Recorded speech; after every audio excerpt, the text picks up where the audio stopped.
Have to, all right, recording in progress, it says. So I just want to repeat my deep thank yous to Anna and to Honor and for Robin and for including me in this IPE seminar. And of course, all of those whose presence is involuntary because you are registered for the course, or maybe there is voluntary attendance as well. And thank you for giving me the chance to present a general idea of what building from Marx is about. It is, of course, a difficult task because time is short, and I'll mainly deal with my own article and touch upon the other two as well, Franz Fanon and Selma James, in the ways in which they connect to mine, in illustrating and substantiating my argument. Those aspects that I don't touch upon may come up in our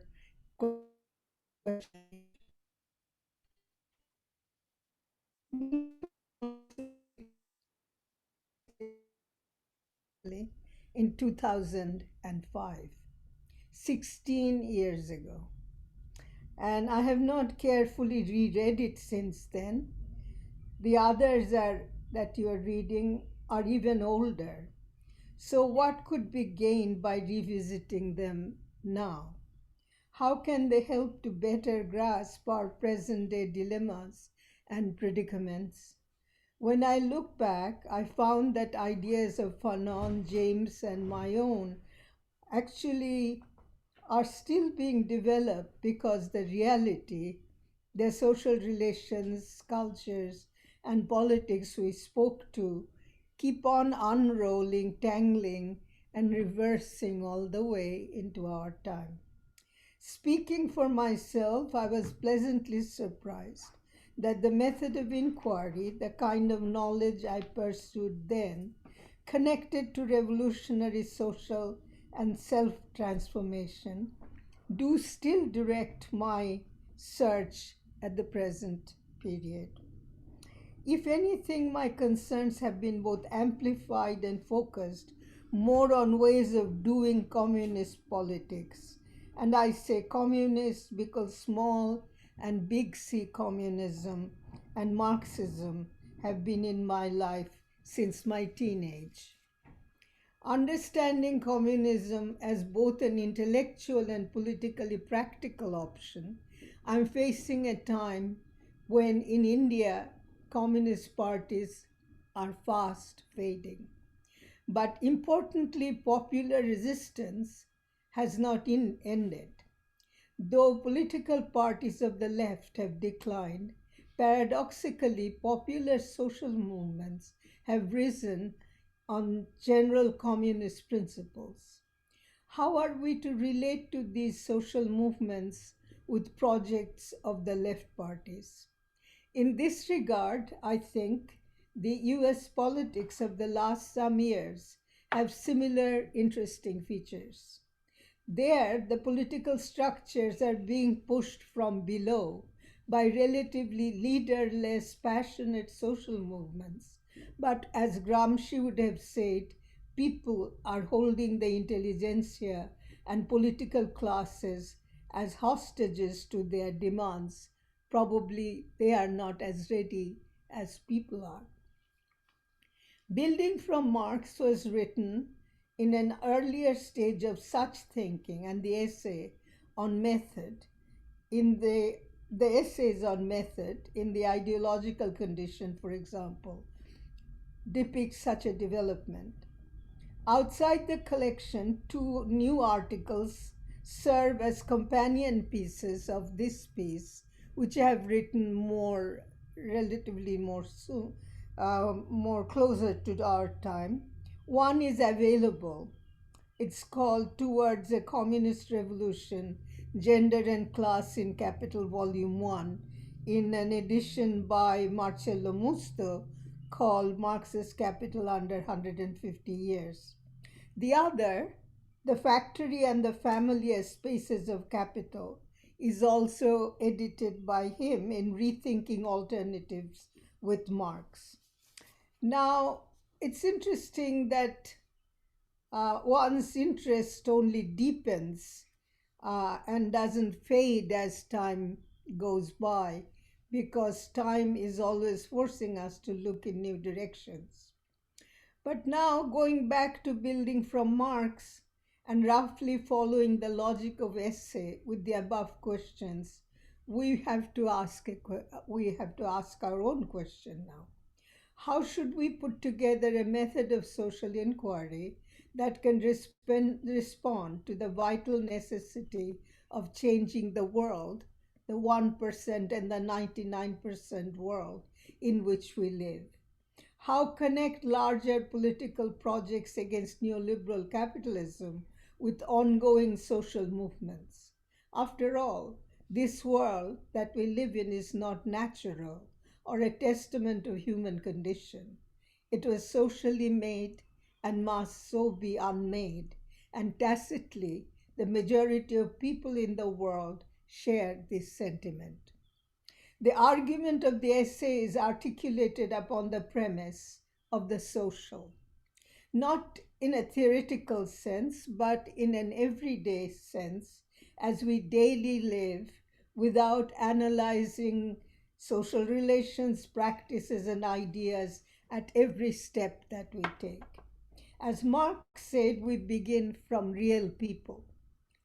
The social we know how to negotiate, the social whose interactions teach us daily how we are treated by others and how to treat them with settled practices and intelligent or ignorant assumptions.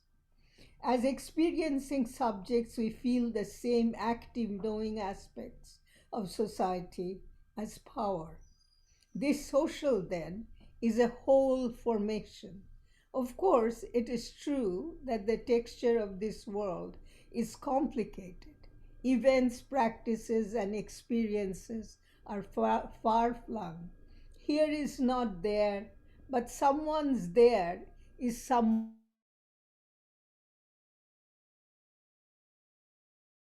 else's here, and overall is connectivity. This social, then, is a concrete formation.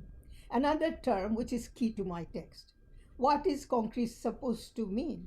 Very briefly, even simplistically, the concrete is an expression for things or objects whose wholeness is made with multiple social relations, cultural, economic dimensions.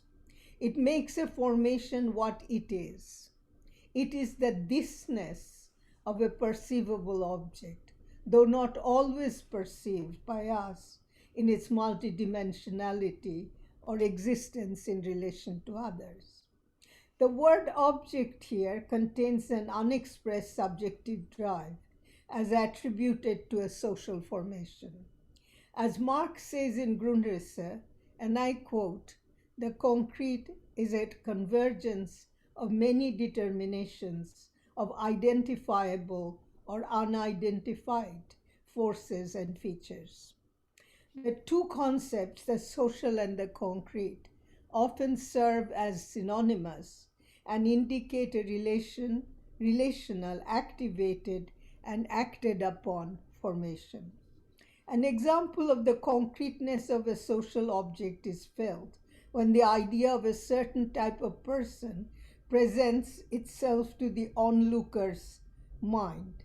When we appear to others, that example myself, an older woman of color, this is not just meaningless physical appearance. It evokes a social way of seeing in which I and my onlooker are immersed. It's not just a body, but a body understood, therefore, an appearance. The viewer and the viewed are here concrete formations, their divergent features congealing into a meaningful figure as a whole. These features or significations or determinations are produced and reproduced historically. People's perceptions or experiences are not in serial order or consecutively. Their actuality is immediate and concrete. Gender, race, and class are thus unconsciously or commonsensically integrated. Concreteness of our encounter involves a common communicative competence. Let us consider the murder of the South Asian Muslim family in London, Ontario. In this concrete sense of perception, in a race saturated society, this white young man knew them, underlined, even though he didn't know them personally. His social common sense perceived them as a signal of danger to his society, to white normativity. He did not invent this connotation, but at least 3 centuries of common sense of white supremacist, settler colonial, slave owning, racialized capitalist society went into the making of this common sense. His knowledge is thus historical and socio-political. It is civilizational. Altogether, it sees our social as concrete. Concreteness of the social is made with multiple determinants, I said. And these determinants enter into mediatory relations which constantly keep shifting the equilibrium for concreteness. But how is it that we do not see the social as an integrity of appearance and ontology? How can we ignore the role of time in their materialization as a morphing history? If we want to change society, we must treat society concretely. That is what needs to be changed and how that came about. We need to comprehend the mix of determinations that creates a specific mode of production for us, namely capitalism. Seen as an overall social formation, class in capitalism becomes a manifestation of a particular set of social relations and organization. As a concrete reality, class as we live it cannot be considered as self-constituting thing without historical cultural content. Thus, gender, race, and class cannot be considered non-constitutively. Class is more than an economic category, and capitalist production is conducted within a social mode, much of which does not directly emerge from the commodity form, from the production floor of a factory.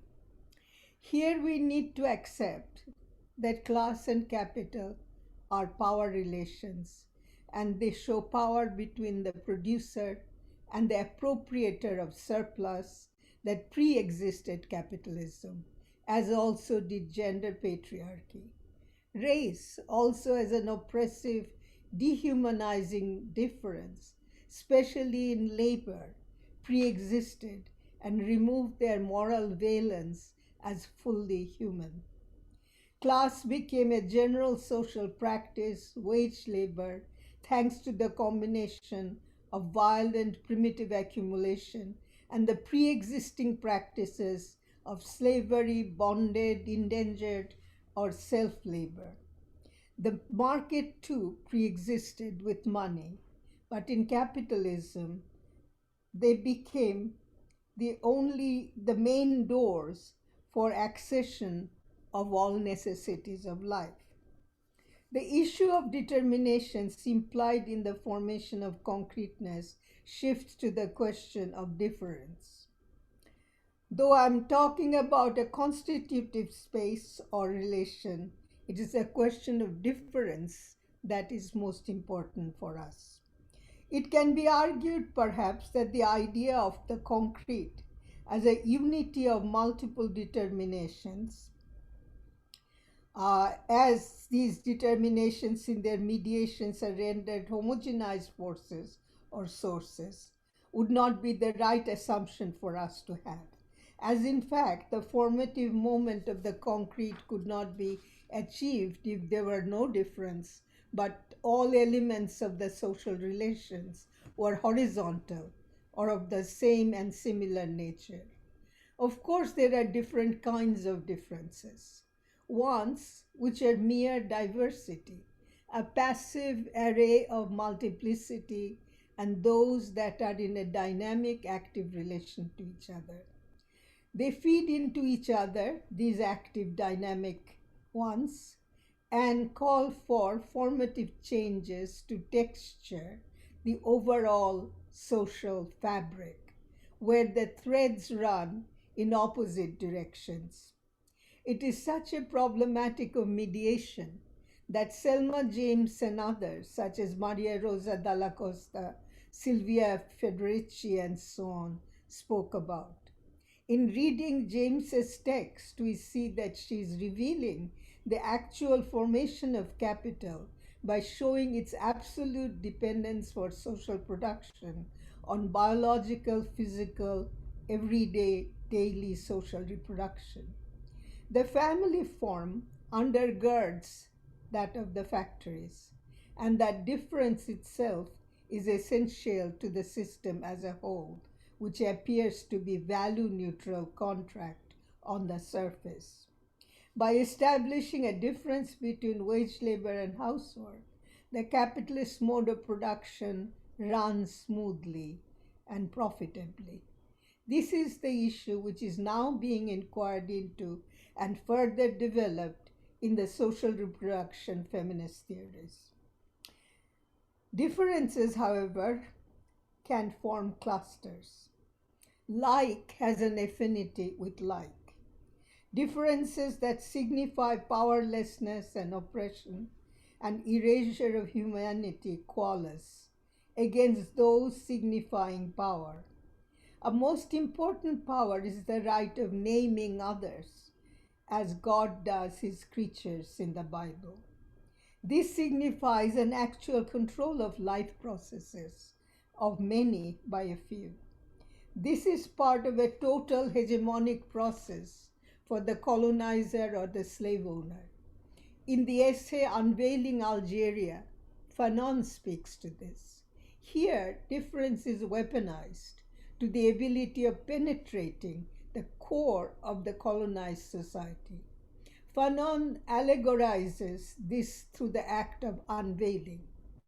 Whether veiling is a good or bad practice, whether Fanon himself had a paternalistic gaze towards Algerian women, is not relevant here.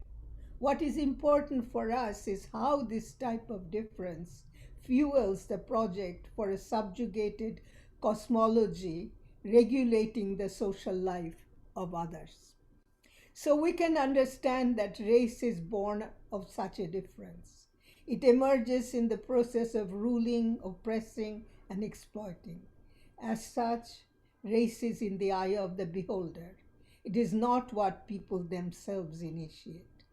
Yet once put to work, this notion circulates in all aspects of life and society, and the inventors of race themselves at the same moment. Self distinction of whiteness is the correlation of blackness. Race, therefore, consists of socio-economic, and cultural imperatives. It legitimates dehumanization of others. Here, of course, we must attend to the question of the body, gendered and raised, which is reproductively conjugated in all senses. This condition is shared by the mistress and the maid in an race class appropriate ways. Gender and race are thus interpreted embodiments, providing social content to class to make it into a concrete reality.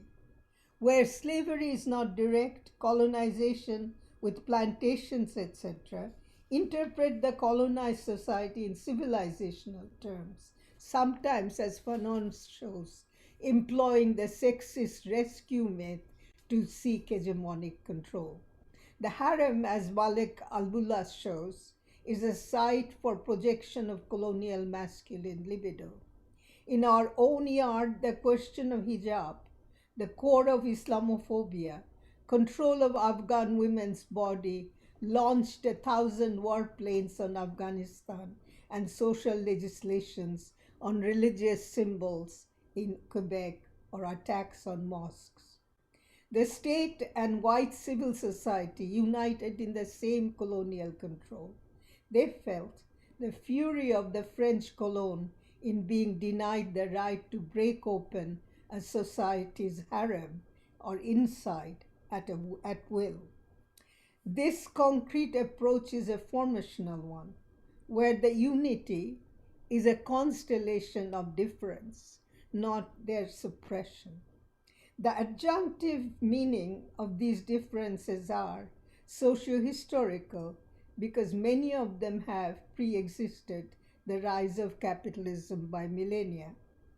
They have continued and morphed as needed, and there is no historical amnesia that the world has suffered. Kings came and went, feudal lords morphed into capitalists, but the mode of production achieved its social form through them. Capitalism is no exception. The abstraction of the formula of capital, MCM prime, is just a recognition pattern in one dimension. Actualization of capital as an existing practice is always concrete and makes do with whatever it finds around. Let us now round up the story and go back to the initial problematic of the concrete character of the social, which is a convergence of many determinations resulting in expected and unexpected formations through their constant mediations. The idea of historical materialism implies this. As an aside, we need to distinguish between Hegel and Marx's philosophy of concrete. Namely, in Marx, history has a popular subjective agency, and instead of reflecting an idea as it does in Hegel. Yes, it is contingent, this history, because it is already there when we are born within a given society, not within a social vacuum. The world will continue even when we die. Thus, social history is internal to our productive and reproductive lives, our modes and means and ideas. Here, Marx's emphasis on determination comes in, that people do make history, but they do not just make it just as they please. They have to recognize where they live and how, and react to these determinations responsively. We have to recognize the internal shaping presence of history, which may be coded as gender, race, class, and other social relations. History and social forms are always there. It is in our ways of seeing and doing, even when we are not aware of that. Here we need to raise the question of class again, and why it is constantly associated with the idea of the economic. It is not that class is not economic.